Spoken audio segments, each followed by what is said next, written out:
Subscribe करें हमारे biblical fact Hindi channel को और साथ ही बेल आइकन को प्रेस करें ताकि हमारी वीडियो की नोटिफिकेशन आपको मिलती रहे। जय मसीह की दोस्तों, प्रभु यीशु के नाम में स्वागत है फिर से एक नई वीडियो के साथ। हाबिल और कैन की कहानी के बारे में आपने कई बार पढ़ा होगा, जो कि उत्पत्ति 4 अध्याय में हमें देखने को मिलती है।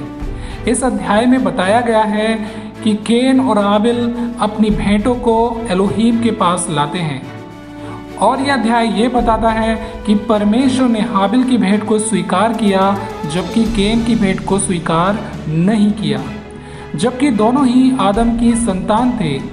क्या आपने कभी इस पर गौर किया है कि परमेश्वर ने कैन की भेंट को स्वीकार क्यों नहीं किया? चलिए इस रहस्य को वचन से सुलझाते हैं। उत्पत्ति 4 अध्याय उसका 3, 4 और 5 वचन में लिखा हुआ है, कुछ दिनों के पश्चात कैन यहोवा के पास भूमि की उपज में से कुछ भेंट ले आया और हाबिल भी अपनी भेड़ बकरियों के कई एक पहलौठे बच्चे भेंट चढ़ाने ले आया और उनकी चर्बी भेंट चढ़ाई। तब यहोवा ने हाबिल और उसकी भेंट को तो ग्रहण किया, परंतु कैन और उसकी भेंट को उसने ग्रहण ना किया। तब कैन अति क्रोधित हुआ और उसके मुंह पर उदासी छा गई। हालांकि इस अध्याय में इस बात की कोई डिटेल्स नहीं दी गई है कि किस कारण से परमेश्वर ने उसकी भेंट को स्वीकृत नहीं किया, लेकिन बाइबल के वचनों को इकट्ठा करके इस भेद को हम यहाँ समझेंगे, जानेंगे, क्योंकि परमेश्वर का वचन थोड़ा यहाँ और थोड़ा वहाँ करके पाया जाता है। यदि सवाल परमेश्वर के वचन में है तो उसका उत्तर भी परमेश्वर के वचन में ही छिपा हुआ है। याद रखें, एलोहीम ने आदम से क्या कहा था, यदि वह यहोवा की आज्ञा को नहीं मानेगा तो वो मर जाएगा। यदि वो भले और बुरे के ज्ञान के वृक्ष को खाएगा तो वो मर जाएगा। फिर भी आदम ने परमेश्वर की आज्ञा के प्रति उल्लंघन किया और इस उल्लंघन ने एलोहीम और उसके रिश्ते को खराब कर दिया और इस प्रकार पाप का जगत में प्रवेश हुआ। आज्ञा उल्लंघन के बाद उन्होंने अपने आप को अंजीर के पत्तियों से कवर कर लिया। यहाँ देखते हैं हम उत्पत्ति अध्याय 3 उसका 7 वचन, तब उन दोनों की आंखें खुल गईं और उनको मालूम हुआ कि वे नंगे हैं, सो उन्होंने अंजीर के पत्ते जोड़ जोड़ कर लंगोट बना लिए। हालांकि एलोहीम ने इस आवरण को स्वीकार नहीं किया, इसलिए यहोवा एलोहीम ने एक निर्दोष पशु को मारा और उसका लहू बहाया और उसके चमड़े से उनको ढांप दिया। ये एक प्रकार से उनके पाप के ढांपे जाने को दर्शाता है। पाप में गिरने से पहले आदम और परमेश्वर आमने सामने बात करते थे, संगति करते थे, लेकिन इस बात का कोई प्रमाण नहीं है कि आदम के पाप में गिरने के बाद परमेश्वर ने सीधे तौर पर मनुष्य से बात की। बजाय इसके उनका केवल बलिदान या भेंट के माध्यम से ही बात करना जारी रहा। उत्तम बलिदान का ये ज्ञान आदम की अगली पीढ़ियों को दिया गया था, जैसे कि नूह ने भी जल प्रलय के बाद होम बलि को परमेश्वर के लिए चढ़ाया। और दूसरी ओर मिस्र से निकास से पहले परमेश्वर ने मेमने के लहू के बहाए जाने के बारे में इजराइलियों को आज्ञा दी, जो उनकी पहली संतान को बचा पाने में सक्षम हुआ था। बाद में जब परमेश्वर ने मूसा नबी के द्वारा अपनी व्यवस्था दी तो उसने पाप के विमोचन के लिए लहू के बहाए जाने की आज्ञा दी। इसलिए पाप के प्रायश्चित के लिए परमेश्वर की व्यवस्था लहू की मांग करती है। इब्रानियों अध्याय 9 उसका 22 वचन में लिखा है, और व्यवस्था के अनुसार प्राय सब वस्तुएं लहू के द्वारा शुद्ध की जाती हैं और बिना लहू बहाए पापों की क्षमा नहीं होती। लय व्यवस्था अध्याय 17, 11 वचन, क्योंकि शरीर का प्राण लहू में रहता है और उसको मैंने तुम लोगों को वेदियों पर चढ़ाने के लिए दिया है कि तुम्हारे प्राणों के लिए प्रायश्चित किया जाए, क्योंकि प्राण के कारण लहू ही से प्रायश्चित होता है। प्रियो, जैसा कि हमने वचन में देखा, लिखा हुआ है, बिना लहू बहाए पापों की क्षमा नहीं होती। यही कारण है कि कैन की भेंट को स्वीकार नहीं किया गया, क्योंकि उसमें लहू का बहाया जाना शामिल नहीं था, उसमें ब्लड शामिल नहीं था। लेकिन कि हाबिल की भेंट में लहू को देखा जा सकता है और यही बात थी जिससे परमेश्वर प्रसन्न हुआ था। ये आने वाली वास्तविक घटनाओं की एक छाया थी। इसलिए जब समय आया तब परमेश्वर ने अपने पुत्र को भेजा और उसके लहू के बहाए जाने के द्वारा हमारे अपराधों का प्रायश्चित किया गया।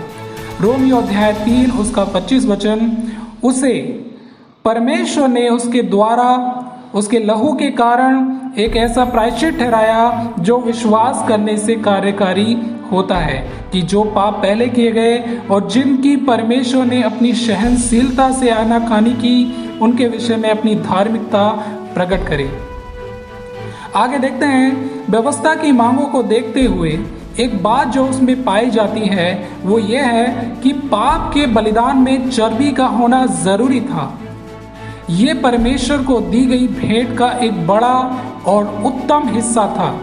चर्बी को वेदी पर जलाया जाता था ताकि ये परमेश्वर के लिए सुगंध का काम करे।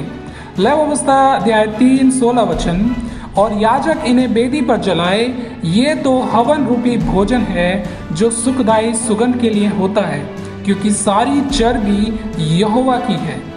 लेवी व्यवस्था अध्याय 16 उसका 24, फिर वह किसी पवित्र स्थान में जल से स्नान कर अपने निज वस्त्र पहन ले और बाहर जाकर अपने होम बलि और साधारण जनता के होम बलि को चढ़ाकर अपने और जनता के लिए प्रायश्चित करे। 25 वचन में लिखा है, और पाप की चर्बी को वे वेदी पर जलाए। तो यहाँ लिखा है, हाबिल ने, हमने देखा यहाँ पर कि वेदी पर चर्बी को जलाया जाता था जो परमेश्वर के लिए सुगंध का काम करती थी। यही कारण है कि हाबिल ने परमेश्वर के लिए अपने झुंड में से मेमनों के पहलोटों को चुनाव किया और उनका उत्तम भाग जो कि चर्बी है वेदी पर चढ़ाया, और ये भाग परमेश्वर के लिए सुगंध जैसा काम किया। जबकि कैन ने अपनी भूमि की उपज का उत्तम भेंट नहीं दिया, उसने केवल भूमि की उपज को कुछ हिस्सा भेंट किया। हालांकि कैन और हाबिल ने बलिदान व्यवस्था को अपने माता पिता से सीखा होगा, जिन्हें पाप के बलिदान के निर्देश परमेश्वर द्वारा दिए गए थे, लेकिन कैन ने इस व्यवस्था को जानबूझकर नजरअंदाज किया और अपने पाप के लिए प्रायश्चित नहीं किया। कई और समस्याएं भी हैं जो कैन के साथ देखी जा सकती हैं। इस अध्याय का अंतिम भाग स्पष्ट करता है कि कैन एक क्रोधित और हिंसक व्यक्ति था जिसने एलोहीम की सलाह का विरोध किया था, इसलिए कि उसका रवैया निश्चित रूप से एक समस्या थी।